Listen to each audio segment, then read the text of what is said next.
अस्सलाम वालेकुम students. How are you. उम्मीद है आप सब लोग खैरियत से होंगे। आप सब अपने साइंस की किताब खोल लीजिए। आज के दो टॉपिक्स हम पढ़ेंगे, लाइफ प्रोसेस और सेल।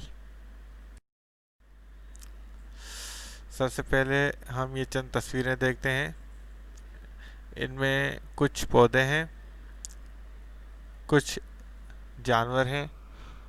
इन सब में एक चीज़ एक जैसी है, यानी मुश्तरका है।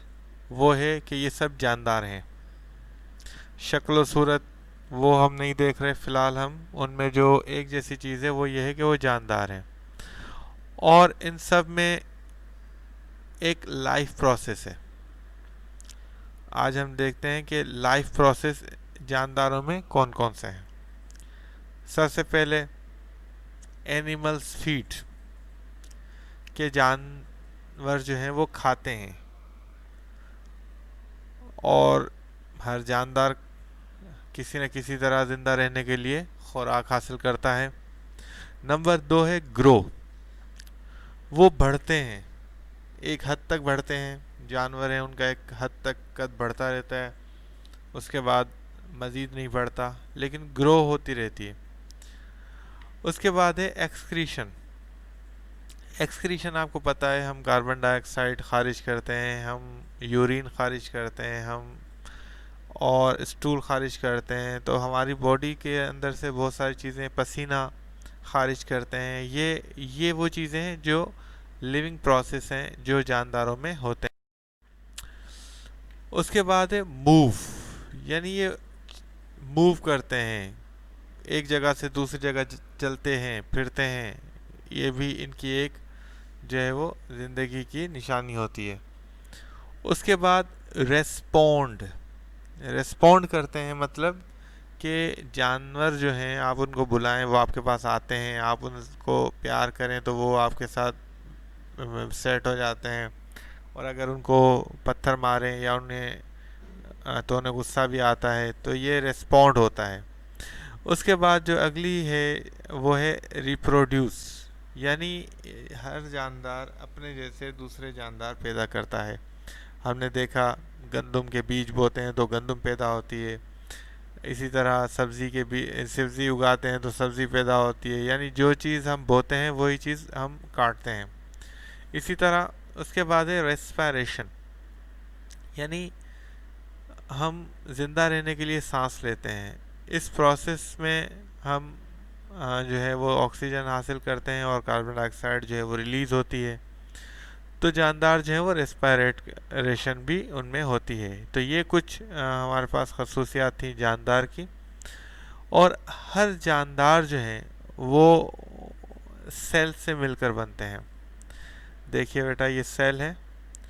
हमारे पास जो सेल है वो हर जानदार का जो बुनियादी इकाई है उसके जिस्म की, वो सेल होती है। जिस तरह हमारे पास खून में जो है वो ब्लड सेल होते हैं, गोश्त में जो है वो मसल सेल होते हैं, और और बालों में जो है वो हेयर सेल्स होते हैं, आँखों में जो है वो ऑप्टिक सेल्स होते हैं। तो ये मुख्तलिफ हड्डियों में जो है वो बोन सेल्स होते हैं। तो बेसिकली इंसान जो है वो सेल से मिल के बना है। अब सेल में कुछ ऐसे जानदार होते हैं जो एक सेल से मिलकर बनते हैं, जैसे कि आपने बैक्टीरियाज या कुछ जरासीम, वायरसेस ऐसे होते हैं जो जिनकी टोटल बनावट जो है वो एक सेल पर मुश्तमिल होती है। उनको हम क्या कहते हैं, यूनिसेल्यूलर। और कुछ ऐसे जानदार होते हैं जो एक से ज़्यादा सेल, जिस तरह इंसान, जानवर, पौधे, ये बहुत सारे करोड़ों सेलों से मिलके बनते हैं, तो इन्हें हम मल्टी सेल्यूलर कहते हैं। अब इस सेल को देखने के लिए हम क्या करें, किस तरह से हम इतने छोटे से सेल को देख सकते हैं, तो उसके लिए हमारे पास होती है माइक्रोस्कोप। ये तस्वीर आप देख सकते हैं, ये माइक्रोस्कोप है जो हमारी लेबॉर्ट्री में भी अवेलेबल होती है। इसकी मदद से हम छोटी चीज़ों को बड़ा करके देखते हैं, तो इसको हम कहते हैं माइक्रोस्कोप। इसके बाद हमारे पास माइक्रोस्कोप का इस्तेमाल है कि माइक्रोस्कोप को किस तरह इस्तेमाल किया। इसका जो इस्तेमाल है वो, ये जो माइक्रोस्कोप है इसमें एक होती है स्टेज। स्टेज पर हम किसी भी चीज़ को रखते हैं देखने के लिए। ये होते हैं लेंसेज। ये मुख्तलिफ साइज़ के होते हैं, कुछ छोटे कुछ बड़े, कोई चीज़ छोटी को बड़ा करके दिखाते हैं, कुछ ज़्यादा बड़ा करके दिखाते हैं, कुछ बहुत बड़ा करके दिखाते हैं।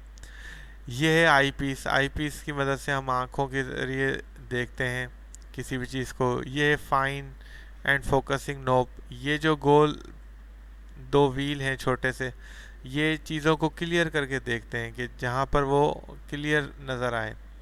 उसके बाद ये मिरर है। मिरर जो है वो नीचे से रिफ्लेक्ट करता है लाइट को, जिससे स्लाइड जो है शीशे की वो नीचे से रोशन हो जाती है, तो वो ऑब्जेक्ट जो है हमें क्लियर नज़र आता है। तो यह चंद इनके जो लेंसेज होते हैं वो X5 होते हैं, X10, X20, X40। एक्स मतलब वो उतनी बार उतना बड़ा करके दिखाता है, 5 गुना, 10 गुना, 20 गुना और 40 गुना चीज़ों को बड़ा करके दिखाता है। इसी तरह हमारे पास जो है इसके मुख्तलिफ लेंस चेंज भी हो सकते हैं। हमारे पास जो है वो एनिमल सेल हैं और प्लांट सेल हैं। इनमें कुछ फ़र्क होते हैं।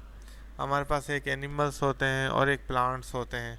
एनिमल सेल्स जो हैं उनमें और प्लांट सेल में चंद मुख्तलिफ चीज़ें होती हैं।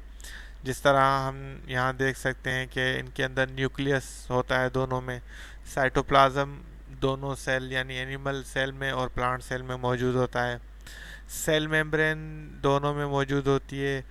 और अब जो सेल प्लांट सेल है उसमें चंद चीज़ें मुख्तलिफ होती हैं, जैसे सेल वॉल। ये जो ग्रीन कलर की वॉल है ये सेल वॉल है, ये एनिमल सेल में नहीं होती। और उसके अलावा जो है क्लोरोप्लास्ट, इसका जो ग्रीन कलर होता है ये एनिमल सेल में नहीं होता, ये मुख्तलिफ होता है।